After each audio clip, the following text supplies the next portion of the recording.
babayaran dyan. Nagbayad ako nanay nung nakaraan ah. Oo, nung una pa yun. Ay, yung una pa. Yan, yung ngayon. Magkano naman yan? Ko alam kung mayroon silang. Ayan si Tiglinda. Ayan na. Siya po tate. Pag bumagsak yan, diretso dito sa bahay.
So, ito po no. Dami talagang mga natanggal dito na ano. Yan no. Oh, bungad pa lang yan ha. Medyo malinis na at makikita na yung bahay nila. Ngayon, pag ito po ay natanggal, totally natanggal yan, ay wala na. And then, yung puno na yan, pag natanggal yan, no, ay wala na ang delikado dito. So, sabi ko nga, ay kailangan linisin. No? Yan, yung puno na yan, no. Diba? So, delikado yan puno na yan. Sipag si Christina, oh. Sipag ng batang ito. Maganda na. So, di ba? Ang daming ano, yung mga nyug nito. Ang dami. So, pwede na yan pare pang ano, kupra. Mga 5 ganyan pa, pang kupra na yan.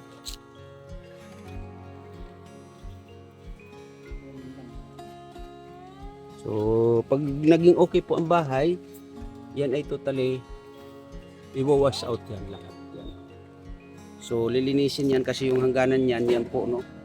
Yung barbed wire hanggang doon sa paikot ng bahay nila.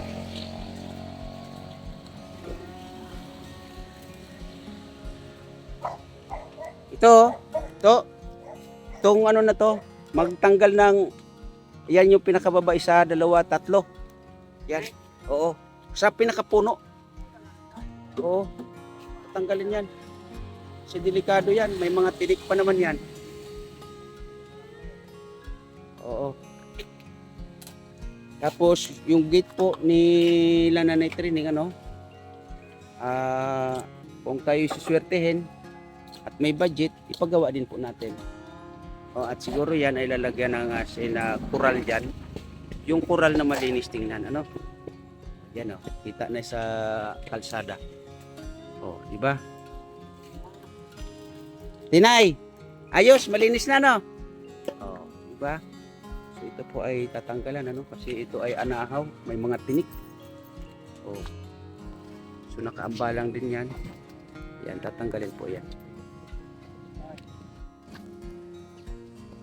Habang nagpapalinis tayo doon sa taas, yung si Nanay Glinda, o, kasang pakialam. Buti na lang si Christina ay tumutulong talaga, as in. O, tanggalan niya, Nanay, mga 3. Kasi delikado yan, Nanay. May mga tinik pa naman. Kung makahawak kayo dyan, o, kung makahawak kayo dyan, is tinik yan. O, yung mga pinakapuno, yung tanggalin.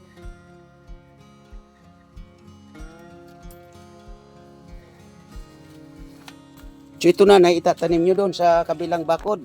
Ade. Ito. Itong mga ano to, gabi. Yan. Baba. Doon sa baba doon. Kaninong asyenda yan, Nanay? Apo yan. Kay Apo yan. Matagal na ako nagtatanim dyan. Yung dito, tanim ko yan. Ang nakayon, 2. Oo. Dati maraming bunga yan. Kinangpik.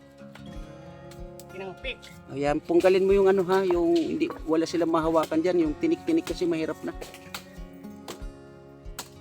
So, ingat sa pagpunggal ha. Dito. So, kasi mahirap na yung mahawakan nila yung may tinik.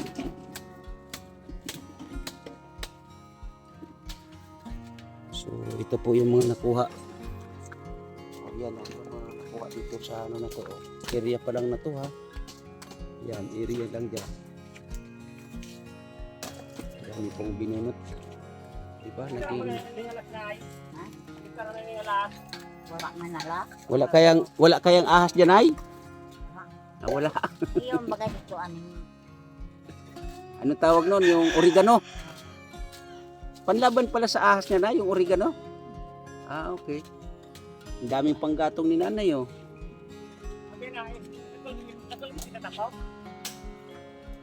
Nini, Tinay, ingatan mo yung tinik, Nini, ha?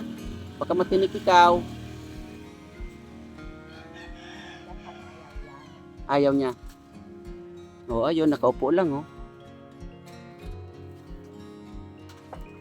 Pag pinilit mo, mumakain. Kung ano-ano pinatay. Buti si Christina, Nanay, napapag-utusan, ano? Si Tinay, nauutusan. Ba itong batang to, oh.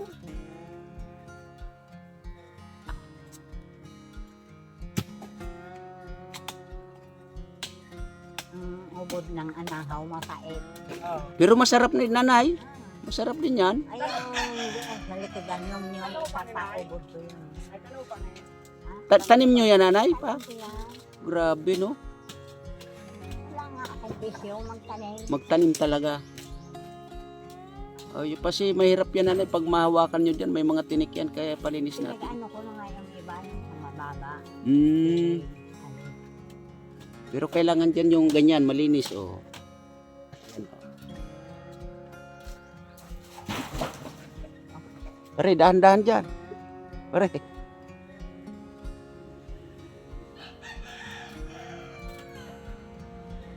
Kasi ayusin natin yung istilasyon ng wire doon sa loob ng bahay nyo, nanay. Kailangan maayos yung istilasyon doon. Para hindi kayo mahirapan ng ano sa kuryente. Mahirap kasi pag... Meron naman na akong babayaran dyan. Nagbayad ako, nanay, nung nakaraan ah. Oo, yung una pa yun. Ay, yung una pa. Ayan, sa ngayon. Magkano naman yan?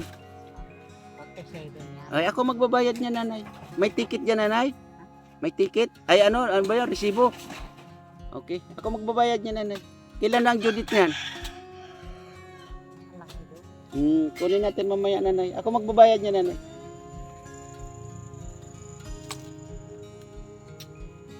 O yan, bakbakin mo na. Yan. Para wala silang mahawakan dyan na ano, delikado.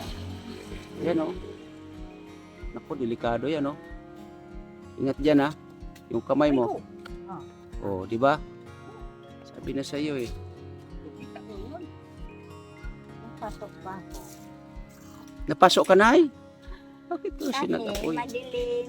Ay, yun lang. Dahan-dahan dyan ini ha. Yung tinik. Ikaw na lang tinik. Oo. Yang tatlo. To, tatlo. Na nakalaylay. Tingnan mo yung wire ha. Baka maguhitan mo dyan ha.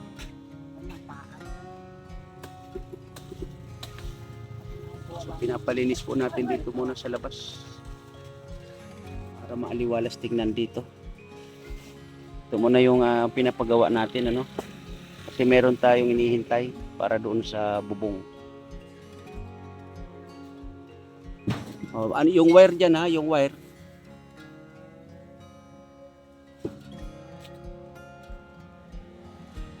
Okay na yung pagpunta ng bigyan niya. Umahawak din siya ng pera. So ibig sabihin na pag binibigyan mo si Tinay ng pera, binibili niya ng pagkain. Buti marunong siya bumili sa tindahan. Okay. Si Linda marunong bumili eh. Si Ate Glinda marunong din. Okay. O yung mga tinik ha, ano yung bata?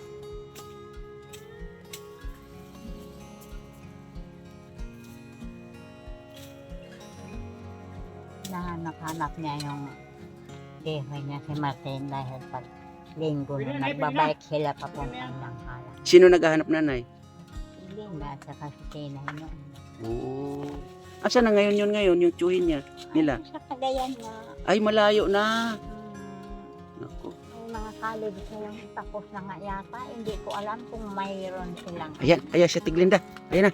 Siya po tate. Kukunin mo yung pusa. Okay. Mahal na mahal niya yung pusa, oh. Kinabahan ako eh. Kala ko, susugurin ako ni Ate Glinda. Oo, ni Ate Glinda. Ay, hindi naman nananakit si Ate Glinda. Yan. Yan. Oo, wag yung wire. Yung pang isa to na nakalaylay. Yung isa, yung isa. Yung isa. Yan. Yung basta yung mga nakalaylay. Oo. Yun, wag muna. Opo, wag mo na yan, nanay. Wag mo na yan. Kasi okay naman na yan dyan. Dadamuhan na lang yan. Yan nakalaylay. Tapos yan. Yung may mga tinik dyan, alisin. Kasi mahirap na. Ayaw nga alusin ni Adel yung tubig. Magkakaroon siya ng lumot yung ano niya. Sabi ko, saan ba yan sa bulod? Hindi mo naman pwedeng hawakan yung tubig na doon mo ipapagusin. Wala namang magagawa dyan. Basta yung mga nakalaylay dyan, tanggalin. Para maaliwalas. Ate Glinda, ising-isi si Ate Glinda, ayun,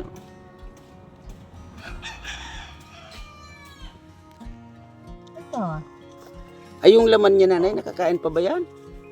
Yung pinakapuno? Okay. Matapot. Malapot pa naman yan sa sabaw. Sigang. Oh. Sarap niya sa sinigang. Galing ito sa Maynila. Ganon? Sa trabaho doon. Itong mga itim na ito. Okay. So anong gagawin mo niya na? Itatanim mo sa mga gilid-gilid. Ay, doon nga pala sa kabila. Oo. Walang bakante doon. Bakante doon. Okay. Tapos pag marami na nanay, baka pwede mapabilihan mo ko ng laman ha. Kasi, Sa isang taon. nako, matagal naman yung nanay. Isang taon na bago maano ito. Yung ma-harvest. Hmm. Ay, gan matagal pala yan, ano? Tagal talaga. Wala, hindi ko na alam yung ganyang mga nanay. Sa tagal ko ba naman nawala dito sa Dunson? 42 years. Grabe. Ay, hindi ka ba nag-aaral? Hindi po ako nakapag-aral, nanay. Grade 4 lang ang inabot ko. Oo, nanay, totoo. Grade 4 lang po ako. Kasi, yun nga, sabi ng tatay ko noon, okay na daw kasi siya daw ay grade 1 lang, ako grade 4 na, tigil na daw sa pag-aaral. Tama na. Gano'n naman yung mga matatanda noong araw, yung mga dahil magulang. Lulukuhin daw. Lulukuhin anyan ninyo kami. Yun. Yan. Pag nakapag-aral ika, wala, lulukuhin nyo lang kami. Kaya tama na ika yan. Marunong lang kayo magbasa, magsulat pangalan, okay na yon. So, yun po, no? Gamit na lang nakatambak dito na, yun. So, ayan, nililinis yung gilid. May hangganan, ayan pala yung hangganan niyan pa rin, no? Diba? Baka may tinik dyan pa rin, ha?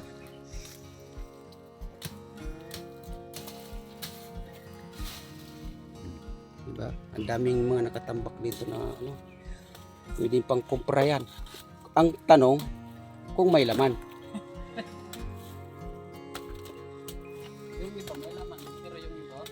Wala na. Dapat talaga malinis dyan. Ito, marami pang tambak dito. So, iwawash out po ito. Pag naging okay na ang bahay na to. Malinis na.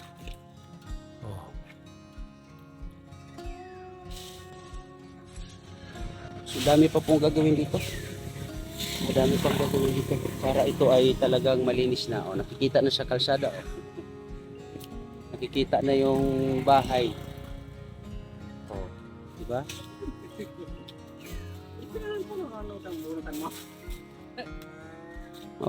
Balatan nyo na lang.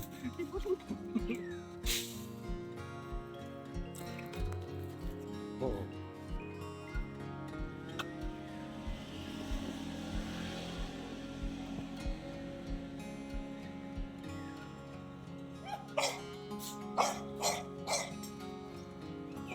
Diba? Nalinis na dito,